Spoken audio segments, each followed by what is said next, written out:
"You and your son both look incompetent fools," said Greg, the man who had just thrown coffee on my son Marcus while laughing mockingly. I was left speechless at the unbelievable scene unfolding before me. Who exactly is this man? I didn't want to believe he worked at Marcus's company, so I demanded, "Which branch are you from? Call the branch manager immediately." "What?" As he stood there, unable to comprehend the situation, I revealed my position. The moment Greg realized I was the chairman of a group of 20 companies, his demeanor did a complete 180. But it was already too late for that. Greg, now pale and stammering in his attempts to explain himself, was already facing a sealed fate. Soon after, one revelation after another about Greg's misdeeds came to light. The man who had strutted around so arrogantly found himself plummeting into his own personal hell. My name is Simon Owens. I'm a 58-year-old man. I serve as the chairman of the company. It's a well-known stationery sales company with over 20 group subsidiaries. In truth, I was the president of the company just a few years ago. But I stepped down because someone more capable than me was ready to take on the role. If I'm being honest, I did wish I could have stayed in the position a little longer. But as a leader, there are responsibilities that can't be ignored. There was someone more suitable for the role, and my wife, Sarah, and my son, Marcus, had often told me, "You're working too much," so I stepped down from the position of president. As chairman, I focus on advising and supporting the company presidents. However, it doesn't always seem that way to others. Even if you're taking it easy, you're still working quite a bit, aren't you? You've worked so much already. You could just fully retire and leave everything to the president, Mr. Kennedy, but you keep working. Dad, you really do love working, don't you? Sarah and son often tease me like this, but I'm grateful for how much they care about me. My son Marcus seems to have inherited this work ethic. At 38, he works tirelessly at his branch office every day. I worry that Marcus might be overworking himself, but since he lives in the countryside, I can't just visit him easily. That's because I work in the city where our headquarters is located. However, I'll soon have the chance to visit his branch in my capacity as chairman, so I'm looking forward to seeing him. I wonder how Marcus has been doing at work lately. It was early May, when the fresh greenery was at its most vibrant. I had returned to my rural hometown for the first time in a while. My parents, now in their 80s, are surprisingly energetic despite their age. "Simon, it's been a while. Don't overwork yourself too much, you hear?" "That's right. If you do, Marcus will start copying you." I worry about him pushing himself too hard, even if he's got the stamina. Despite their words, they seem to be living fulfilling days, going for walks with neighbors and playing gateball. It seems that our family has a knack for producing people with a lot of stamina. The reason I came back to my hometown was to visit a nearby branch for an inspection. But since I was in the area, I decided to drop by and see my parents, too. The inspection is scheduled for tomorrow, so today I plan to stay at my parents' house and tomorrow at Marcus's. After catching up with my parents about recent events, I spent a leisurely day at their house before heading to visit my son's home, which is located near my parents' place and was built just a few years ago. Unlike me, who enjoys working in the hustle and bustle of the city, my son seems to prefer living surrounded by nature. After becoming a working adult, Marcus built a house in our hometown and commutes to work from there. I'm pretty sure today's his day off, so he should be home. But just to be safe, I'll give him a call. Even though it's my son's house, I can't just walk in unannounced. Leaving my parents' house, I walked the short distance of about 10 minutes, muttering to myself along the way. Taking out my phone, I tried calling both his home and his cell, but he didn't answer. Maybe he was busy with something. When I arrived at his house, I saw Marcus getting into a car parked in front of the entrance. I called out to him in a loud voice. "Marcus, how've you been?" "Dad? What are you doing here?" Marcus stared at me in surprise, his face filled with confusion. I had told him a few days ago about the branch inspection and that I'd be coming back to the hometown, but it seemed he had completely forgotten. "Didn't I tell you? I mentioned I'd be coming back today." As we talked, it seemed Marcus finally remembered. "Oh, right. Was that today? Sorry, I've got plans now." He checked his watch with a slightly awkward expression. It was supposed to be his day off, but Marcus was dressed in a suit. Perhaps some urgent work had come up. "Well, it can't be helped.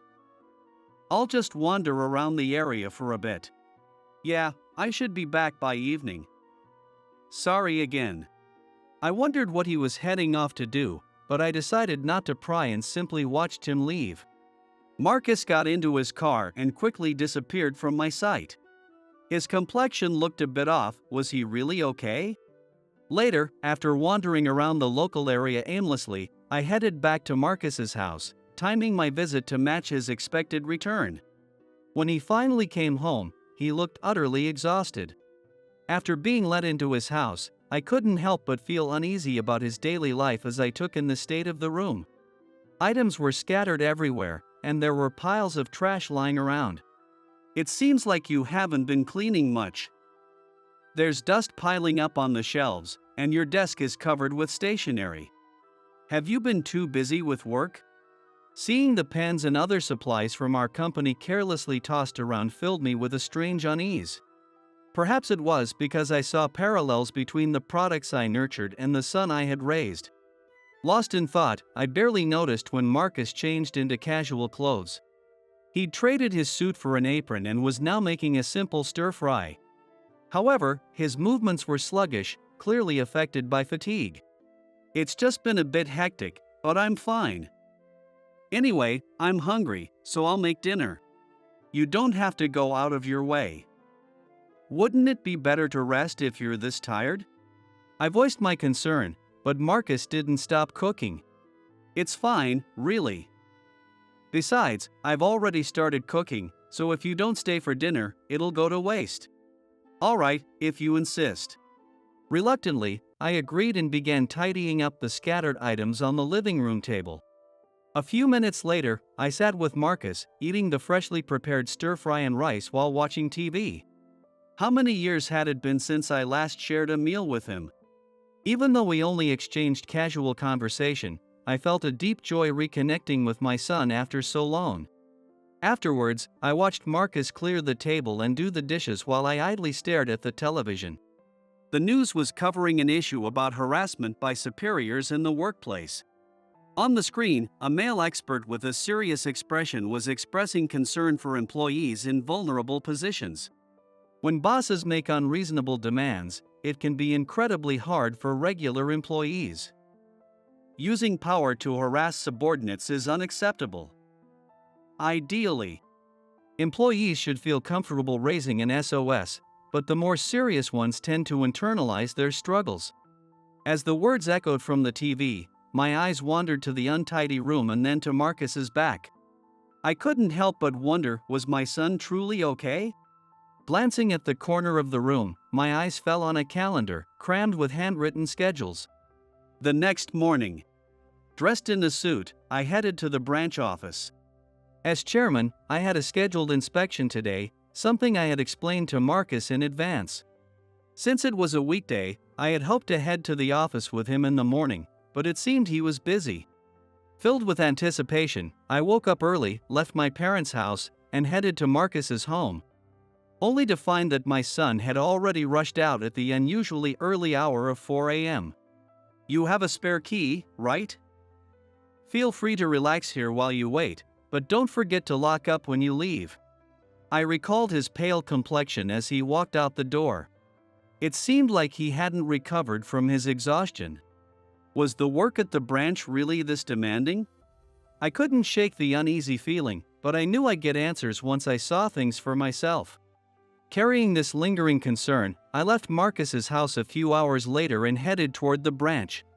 When I arrived, I met with other employees outside the building and went over the day's agenda. With them, I entered the 10-story branch office, ready to begin the inspection. However, I hadn't expected Mr. Kennedy from headquarters, along with his secretary, to join us. Originally, our schedules weren't supposed to align, but my secretary is excellent and managed to make it work so I could join you for the tour. Though it was quite a hassle yesterday because of that. Mr. Kennedy, could you please stop throwing unexpected tasks at me? Sorry about that. Mr. Kennedy, in his 40s and about a decade younger than me, is the kind of person who efficiently gives directions over his phone even during brief breaks. He's probably always thinking about the company, working tirelessly and with great dedication. I couldn't help but feel proud of him as my successor. His secretary, a young woman likely in her 20s, voiced complaints, but it didn't seem entirely genuine. It appeared that the two had a solid foundation of trust between them. As the tour began, I spoke to the secretary. I had planned to conduct this inspection quietly, but with this many people joining, we'll need to make sure we don't disrupt the employees at work. Moving around in a large group could unintentionally interfere with their work or cause unforeseen issues. We would need to be extra cautious. With that in mind, we walked through the branch office together. The branch manager was supposed to greet us, but he didn't show up, so we ended up touring the office on our own. The atmosphere inside the branch felt somewhat stifling, and everyone seemed extremely busy. What caught my attention amidst the activity were the numerous notices posted around the office. Messages like outperform other companies, even by a little, or set higher goals than others were all aimed at fueling competitiveness.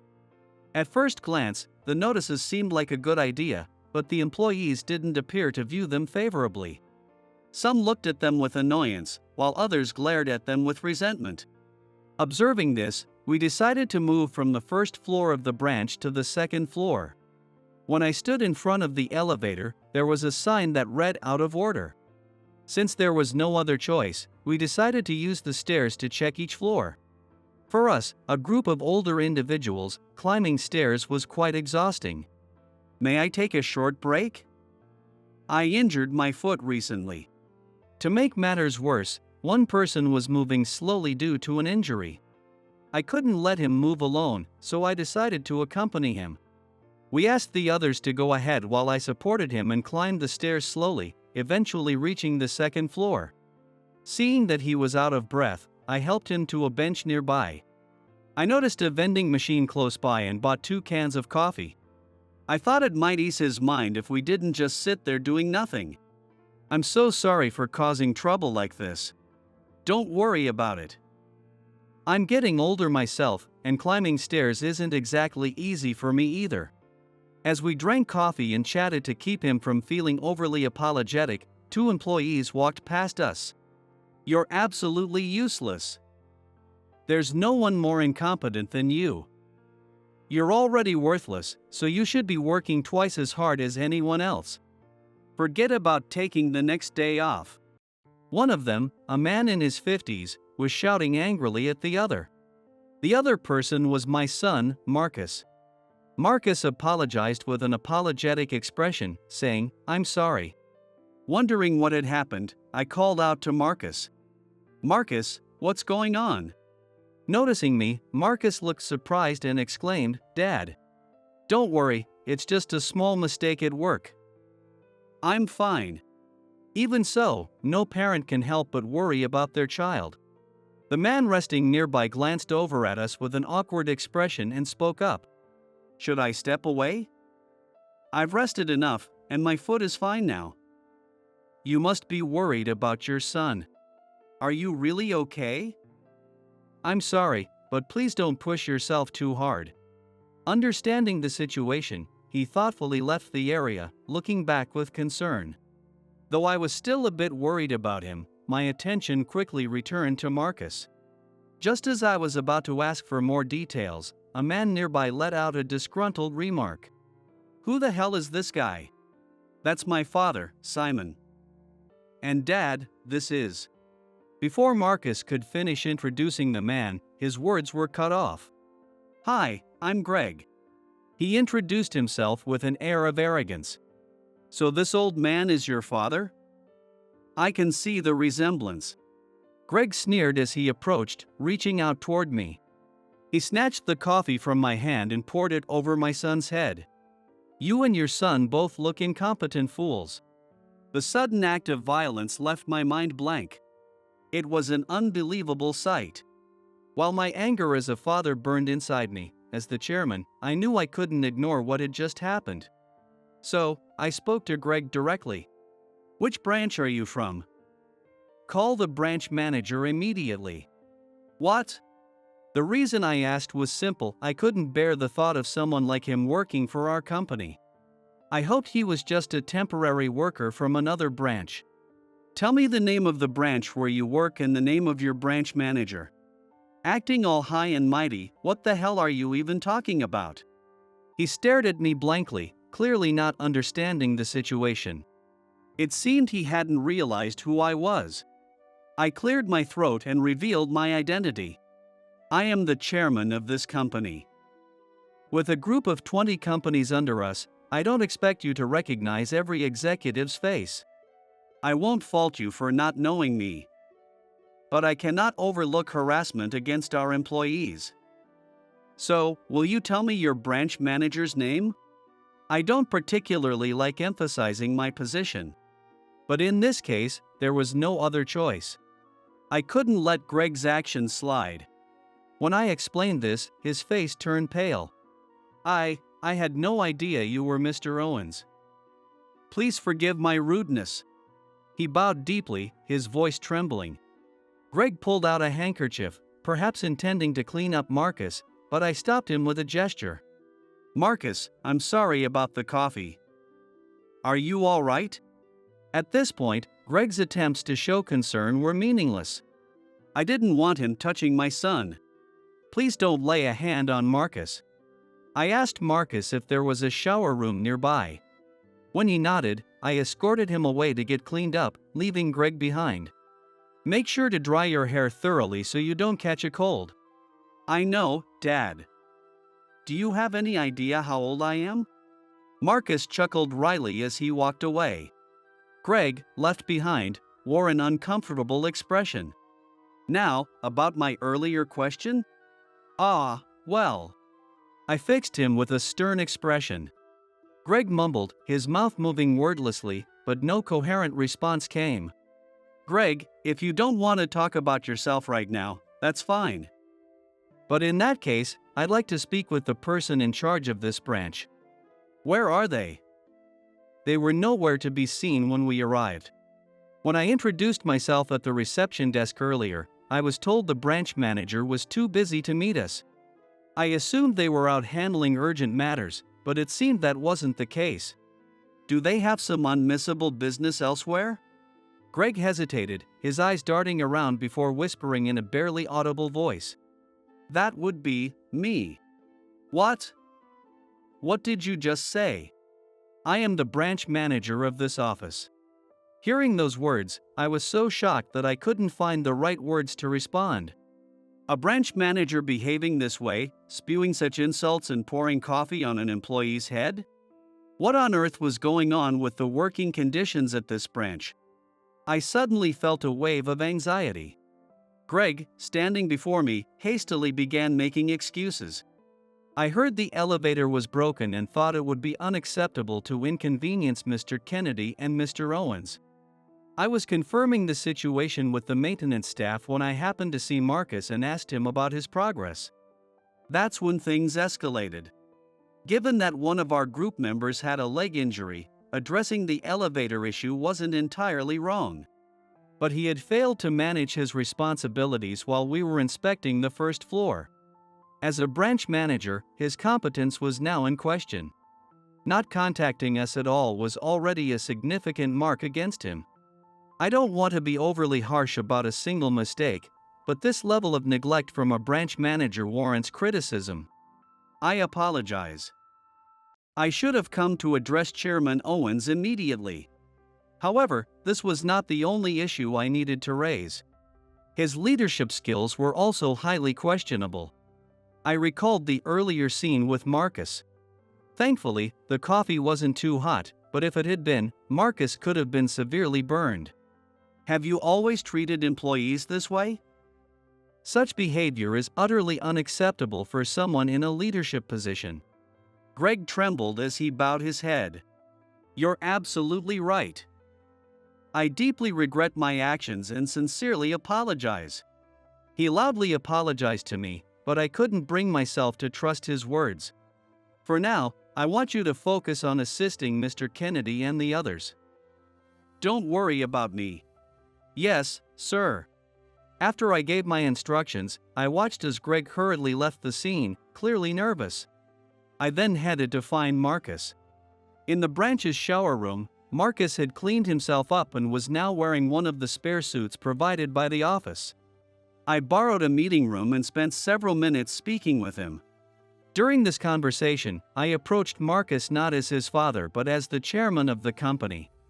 Marcus, as chairman, I need to ask, what kind of harassment have you endured? There's no need to protect the branch manager. Sitting in a chair, Marcus looked down. Well. Marcus seemed hesitant to speak, his words faltering. Was he being threatened by Greg? Even if you've been silenced, I need you to have the courage to speak up for the sake of the company.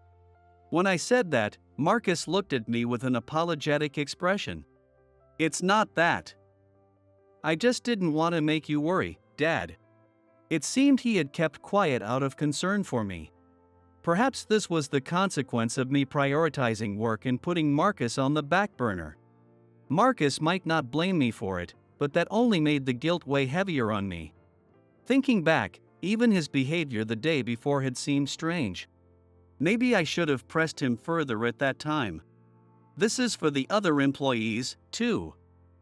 Please, can you tell me what happened? I placed a hand on Marcus's shoulder and looked at him seriously. Finally, Marcus gave in, letting out a sigh of resignation before speaking. Greg has been forcing us to work long hours. Marcus then began to recount the various wrongdoings Greg had committed. It seemed Greg had imposed extremely unreasonable working conditions on the branch employees, routinely requiring them to work on their days off. Overtime was considered normal, and some employees even worked past midnight. In extreme cases, they couldn't go home and ended up sleeping at the office. Apparently, Marcus himself had stayed overnight at the office several times. They even told us, you should be grateful for the rewarding work, and didn't pay us for our overtime. That's a serious issue. Yes. On top of that, Greg would show up during our shifts, watching us closely and making comments, which caused many employees to develop severe stress and even breakdowns. The reason Marcus had been so busy on his day off recently was that he had been forced to work. Realizing this, I decided that Greg could no longer remain in his position. Once this inspection was over, I would need to speak with the HR department. For the time being, I discussed the situation when I met with President Kennedy and the executives on the top floor. They were outraged upon learning about the terrible conditions at the branch. I can't believe something like this has been happening in one of our branches. This is unacceptable. Should we adjust our plans, Mr. Kennedy? Yes, we'll need to discuss this with HR. A grim fate awaited Greg, who had been guiding Mr. Kennedy and the executives around, but I felt no sympathy for him. He brought this upon himself. Greg would face an appropriate investigation and the consequences he deserved. However, before addressing that, there was someone else I needed to reprimand. After returning to Marcus's house together, I said, "Why didn't you tell me?" Then, Marcus looked at me with an apologetic expression and said, "Sorry, Dad. Even though you stepped down as president, you love working hard, don't you? I didn't want to trouble you. Besides, I thought I'd be fine since I'm still young and have the energy. Marcus is much more physically robust and healthier than I am. Perhaps he thought it wouldn't be a problem to push himself to some extent. However, even if you think you're fine, fatigue inevitably builds up. You've been looking pale both yesterday and today. If you push yourself too hard, it might be too late by the time your body gives out. It's important to rest before you feel overwhelmed. Don't forget that. Yeah, okay, Dad. After I firmly spoke to him, Marcus reflected on his actions and began preparing dinner with a dejected demeanor. However, given everything that had happened during the day, I decided to cook instead. Hearing about the situation, my parents brought over a large amount of prepared dishes, which was a great help. That evening, we had dinner together at Marcus's house, the first time in a long while that we were all together. Dad, Grandma, and Grandpa brought coffee, too. Do you want some? Sure, I'll have some. But I'll make it myself. You just sit there and eat your meal. The atmosphere in the living room was still somewhat subdued after the day's events, but a news report on TV lightened the mood slightly. It covered a story about employees at another company who had suffered harassment from their boss but had found the courage to stand up against it. Hoping their situation would improve, I felt my resolve strengthen. I decided to do everything in my power to improve the working conditions at this branch. I stayed in the area for another 2 days before returning home. Since it coincided with a holiday, I planned to use the time to relax a little. During that time, I even came up with an idea for a new product, reminding me how important rest truly is. However, an unpleasant incident occurred during my stay. For 2 consecutive days, Greg had been loitering around Marcus's house. Despite being explicitly warned by Mr. Kennedy and me to stay away from Marcus, he came to see him in an attempt to protect himself. Apparently, he had been trying to silence other employees to prevent them from revealing more about his actions. Please, Marcus. Don't say anything more. I don't want Mr. Kennedy or Mr. Owens to get the wrong idea. Greg, who had come to Marcus's house, said this while bowing his head. Since I was staying at the house, I immediately understood what was happening and scolded him sharply. It seems our warnings fell on deaf ears. If you continue acting as you please, shall I call the police? Mr. Owens. I had no idea you were still here. I'm terribly sorry. Realizing he had crossed the line, Greg stopped coming to Marcus's house, but caution was still necessary. I told Marcus to call me immediately if anything happened. As expected, Greg's dismissal was soon finalized. It seemed he had lost the will to show up at the branch and remained holed up at home, leaving the handover of responsibilities incomplete, which caused some disruption at the branch. Although the employees had to deal with the aftermath, the atmosphere seemed brighter, likely because they were relieved by Greg's departure. Sometime later, Greg reportedly returned to the branch, looking displeased as he gathered his personal belongings. If I hadn't poured coffee on Marcus that day, I could have stayed as branch manager. He reportedly muttered these words, but I couldn't agree with his sentiment. Greg lacked the ability to lead a branch. Even if I hadn't been present that day, it was only a matter of time before he would have been demoted or dismissed as his misconduct came to light. Simply dismissing him wasn't enough, so a detailed investigation into Greg's actions was conducted. It was revealed that his excessive demands on subordinates stemmed from his vanity. Don't let those rival companies beat us. Don't make me look bad.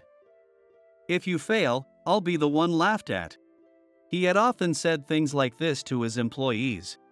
Apparently, he had been ridiculed by another group's branch manager for poor performance, which drove him to try and forcibly improve his branch's results. The competitive notices I had seen plastered around the office were likely a result of this pressure. After his dismissal, Greg quickly sought a new job. Thanks to connections within his family, he managed to find another position swiftly. But he couldn't shake off his arrogant behavior as a former branch manager. Recognized as an overbearing newcomer at his new workplace, he was disliked by other employees and quit within a month. I saw him in town the other day. He looked gaunt and was walking with a defeated expression. Marcus said this during one of our phone conversations.